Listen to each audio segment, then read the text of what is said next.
ఈరోజు తెలంగాణ రాష్ట్రంలో ఏదైతే 2 ఉపాధ్యాయ అదేవిధంగా ఒక గ్రాడ్యుయేట్ సంబంధించినటువంటి ఎలక్షన్స్ జరగడం జరిగిందో ఈ ఎలక్షన్లో ఏదైతే ఆదిలాబాద్, కరీంనగర్, నిజామాబాద్, మెదక్ ఉమ్మడి జిల్లాల ఏదైతే టీచర్స్ మరియు అదేవిధంగా పట్టభద్రుల ఎమ్మెల్సీని భారతీయ జనతా పార్టీ ఏదైతే కైవసం చేసుకోవడం ఉందో ఇది పెద్ద ఎత్తున తెలంగాణకు బానిస సంఖ్యలు విముక్తి కలిగించడానికి ఈ ఎన్నికల ఫలితాలే నిదర్శనం అని చెప్పి మేము తెలియజేస్తా ఉన్నాం.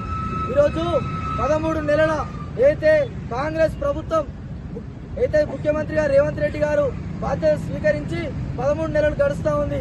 13 నెలలకే ఈరోజు ఏదైతే రాష్ట్రంలో ప్రజలలో మేధావి వర్గం ఏదైతే ఉందో ఉపాధ్యాయులు అదేవిధంగా పట్టభద్రులకు ఈరోజు వ్యతిరేకం కావడం జరిగింది తెలంగాణలో అని చెప్పి ఈ ఫలితాలు నిదర్శనమని తెలియజేసుకుంటూ అదేవిధంగా ఈ ఎన్నికల్లో పెద్ద ఎత్తున ఉపాధ్యాయులు భారతీయ జనతా పార్టీ వైపు నిలబడమే కానీ పట్టభద్రులు భారతీయ జనతా పార్టీ నిలబడమే కానీ ఇది శుభ పరిణామం అని చెప్పి వారికి ప్రత్యేక ధన్యవాదాలు ఈరోజు గజ్వేల్ బీజేపీ పక్షాన తెలియజేసుకుంటా ఉన్నాం.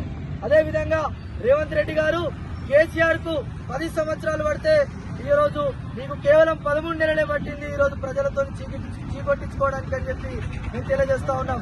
ఏదైతే 2028లో భారతీయ జనతా పార్టీ అధికారంలోకి రావడం అయితే గ్యారంటీగా ఈ రోజు తెలంగాణలో ఖాయమైపోయిందని చెప్పి మేము తెలియజేస్తా ఉన్నాం. అదేవిధంగా నువ్వేదైతే నిరుద్యోగులకు హామీ ఇచ్చినావో ఇదైతే హామీలు నిలబెట్టుకోలేక ఫెయిల్ అయిపోయినావు. అదేవిధంగా టీచర్లకు సంబంధించినటువంటి ఏదైతే హామీలు కూడా నిలబెట్టుకోలేకపోయినావు కాబట్టి ఈ రోజు ఎన్నిక నీకు చెంపపెట్టు లాంటిదని తెలియజేస్తావు. అదేవిధంగా ఈరోజు రాష్ట్ర ప్రజలు ఆలోచించాల్సిన అవసరం ఎంతైనా ఉంది. ఆనాడు టీచర్లకు సంబంధించినటువంటి 317 జీవో ఈరోజు భార్యాభర్తలు టీచర్లుగా ఉంటే ఒకరిని చెట్టుకోల్ని పుట్టకోల్ని వేసేటువంటి 317 జీవో గురించి ఆనాడు భారతీయ జనతా పార్టీ కొట్లాడింది కాబట్టి ఈరోజు అయితే అది గుర్తుంచుకొని ఉపాధ్యాయులు ఈరోజు భారతీయ జనతా పార్టీ వైపు నిలవడం వాళ్లకు టీచర్లకు ప్రత్యేక ధన్యవాదాలు తెలియజేసుకుంటూ అదేవిధంగా రాష్ట్రంలో గత 10 ఏళ్లలో నిరుద్యోగం పెచ్చరిల్లుతున్న కేసీఆర్ గారు నిరుద్యోగులను పట్టించుకోకుండా ఈరోజు అదే వారసత్వాన్ని కొనసాగిస్తూ రేవంత్ రెడ్డి గారు కూడా ఈ రాష్ట్రంలో పెద్ద ఎత్తున నిరుద్యోగాన్ని విస్మరిస్తా ఉన్నాడు.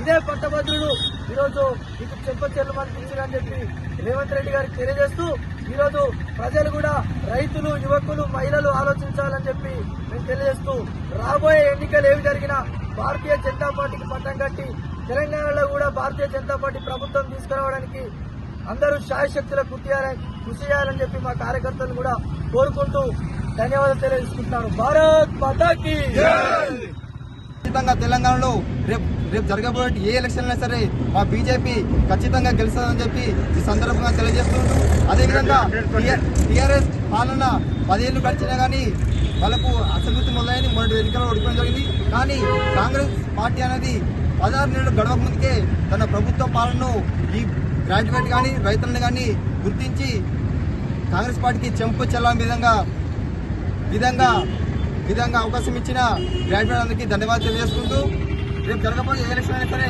బీజేపీ విజయడంగా మోగిస్తానని ఈ సందర్భంగా తెలుసుకుంటూ జై హింద్, భారత్ మాతకి జై.